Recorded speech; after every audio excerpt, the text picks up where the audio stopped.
anything, how a phone ages is as important as that initial review experience. So let's do something about this. 6 months after its release, let's take a second look at Microsoft's Lumia 950. Microsoft's first branded flagship left a lot to be desired. Expectations were high following phones like the Lumia 930 and 1520, especially after such a long hiatus in between phone releases. The result was a combination of a handful of interesting features, but uninspired design and extremely raw software. Over these last couple months, using the 950 reinforces that this phone really isn't a consumer-facing device.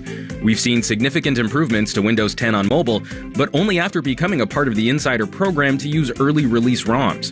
Progress on official releases has been agonizingly slow, especially for firmwares when carriers are involved.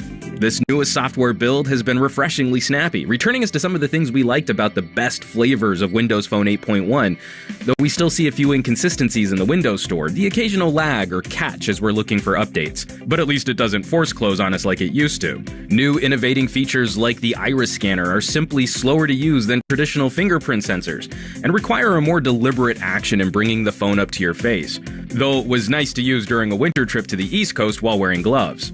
Continuum is an undeniably cool feature, turning your phone into a more PC-like setup when connected to a larger display, but we honestly haven't found much opportunity to incorporate it into our daily use or when traveling. We still need to pack up a proper laptop for working on the go.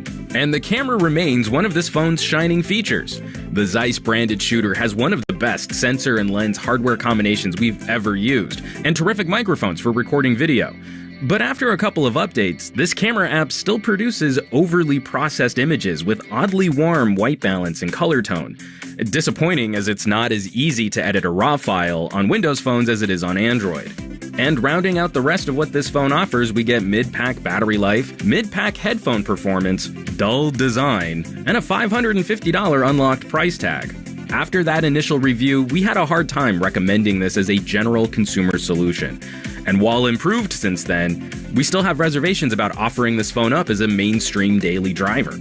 Windows 10 offers one of the most elegant interfaces available, but viewed as a total package, the 950 still feels like a test platform, even more so in the light that the Lumia brand is likely an evolutionary dead end. The next anticipated Microsoft-branded flagship probably to come from the Surface team. What little DNA remained from the former Nokia acquisition, soon to be bred out of this platform. It's a crazy fun phone to tinker with, and it shows off a lot of potential for Microsoft's mobile future. But we've been seeing potential for years